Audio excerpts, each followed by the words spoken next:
మా కోణంలో ఆర్టీఐ ద్వారా మేము తెప్పించిన రిపోర్ట్లో కూడా 2 అంశాలు ఉన్నాయి. దాని మీద వివరిద్దామని ప్రయత్నం.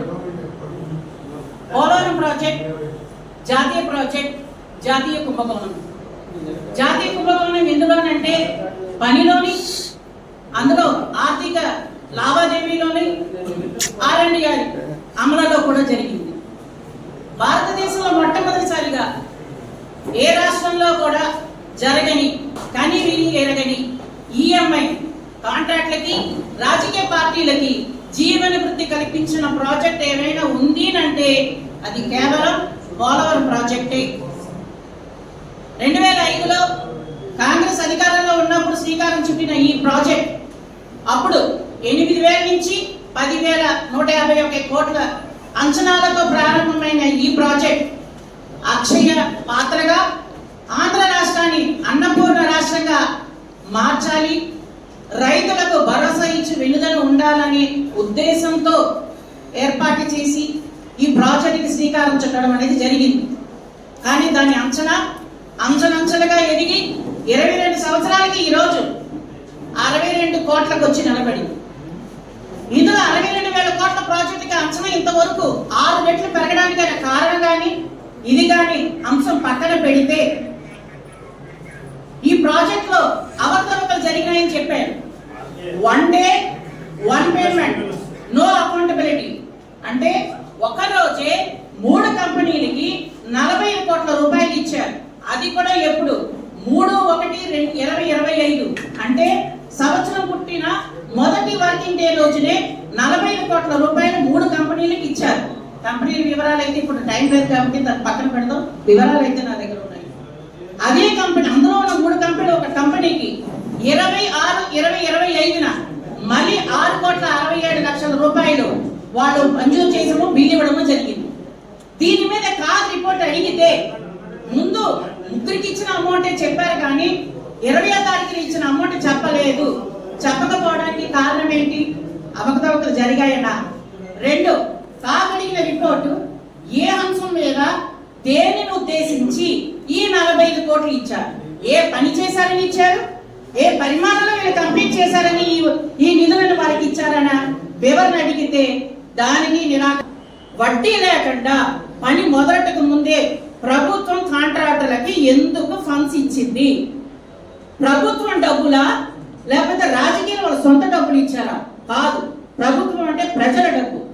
ప్రాజెక్ట్ నిమిత్తం కాంట్రాక్టర్లకి ఫాలో చేయకుండా, పోటీ లేకుండా వాళ్ళకి ఇష్టం వచ్చిన వాళ్ళు రాత్రికి రాత్రి కాగితాలు సృష్టించిన కాంట్రాక్టర్లకి వాళ్ళు టెండర్లు ఇవ్వడము, దాని నిమిత్తం అడ్వాన్స్ కింద ఏ ఒక్క పూచీ లేకుండా ప్రభుత్వం డబ్బుల నిధులు వాళ్ళకి కోట్ల తరపున ఇవ్వడము, బ్యాంక్ గ్యారెంటీకి కూడా కావలసిన విధమైన ఏ రకమైన కాగితాలు కానీ విధి విధానాలు పాటించకపోవడము, ప్రభుత్వం యొక్క డబ్బులు దొడ్డుదారి పట్టిందని చెప్పడానికి 2.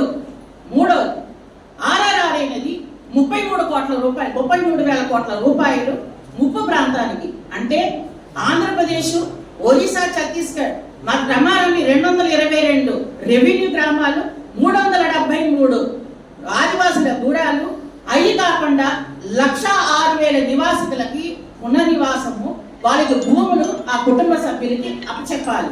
కానీ చంద్రబాబు నాయుడు గారు ఇచ్చినది, కాగికి ఇచ్చిన రిపోర్టు ప్రకారం 7 నుంచి 14 కోట్ల వరకే R&R ఇచ్చారు అని అన్నారు.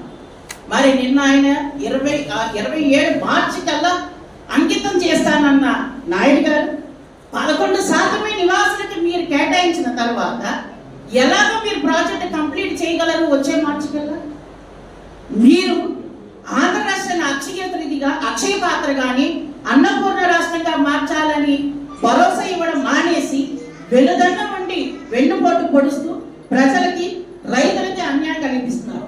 ఈ ప్రాజెక్ట్ యొక్క ముఖ్యాంశం మార్టిన్ గారు చెప్పినట్టుగా ఇది కేవలం 2.9 లక్షల హెక్టార్ భూములకు నీరు సరఫరా వ్యవసాయం పెంచి పాక్షికంగా కానీ పరోక్షంగా కానీ 3 నుంచి 5 లక్షలకి పనిముట్ల ద్వారా, వ్యవసాయ పనిముట్ల ద్వారా ఉపాధి, 10 లక్షల వ్యవసాయదారులకి, 10 లక్షల మంది వ్యవసాయదారులకి లబ్ధి చేకూర్చే ప్రాజెక్టే పోలవరం ప్రాజెక్ట్.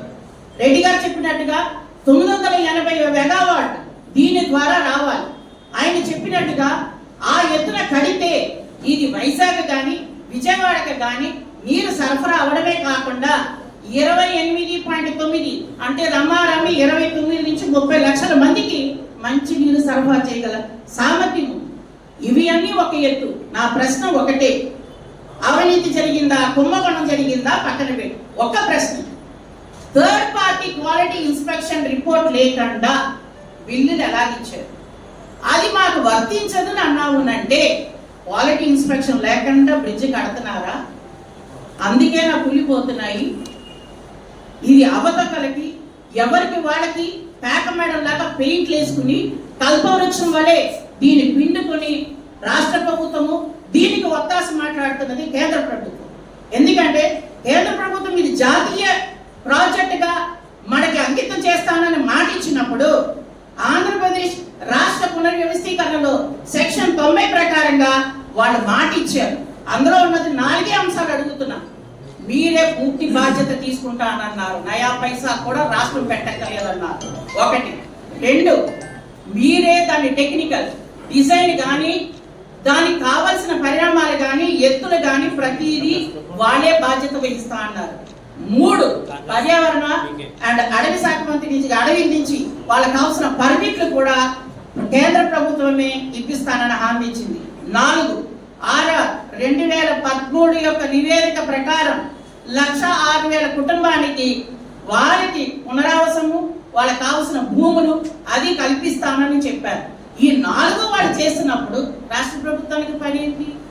కాంట్రాక్టులతో సరిగ్గా పనిచేయించాలి, వచ్చిన డబ్బుకు సిఏజీకి కరెక్ట్ అయిన రిపోర్ట్ ఇవ్వాలి, అనుమతులకి కావాల్సిన విధి విధానాలు అనుసరించి ప్రభుత్వం దగ్గర నుంచి కేంద్ర ప్రభుత్వం నుంచి అమలు తెచ్చుకోవాలి, కావలసినవి పనులన్నీ అని చేయడానికి వాళ్ళు సహకరిస్తున్నా వీరు ఈ రకంగా వాళ్ళు వీరి రకంగా కేంద్రం రాష్ట్రాన్ని రాష్ట్రం కేంద్రం అంటుందంటే ఇద్దరు తోడుదగలై ఇందులో ఆంధ్ర ప్రజలకు నష్టం కల్పిస్తున్నారనేదే ఇందులో కనపడుతున్న అంశం. నా ప్రశ్న ఒకటి, థర్డ్ పార్టీ కన్సల్టేషన్ సెక్యూరిటీ లేకుండా ఇచ్చారనంటే 3 కోట్ల మంది ప్రజల యొక్క ప్రాణాన్ని మనము అక్కడ తాకట్టు పెట్టినట్టే. కాబట్టి ఈ విషయాలు ఉద్దేశించి చంద్రబాబు నాయుడు గారు రైతులకు భరోసా ఇవ్వడం కాదు, వెన్నుపోటు పడవడమే ఆయన చేస్తున్న పని. ఆయన ఎప్పటికీ మానరా. గత ప్రభుత్వంలో లిక్కరిచ్చి ప్రాణాలు ఆవిరి చేస్తే ఈ ప్రభుత్వం నమ్మించి వెన్నుపోటు పడుతుంది.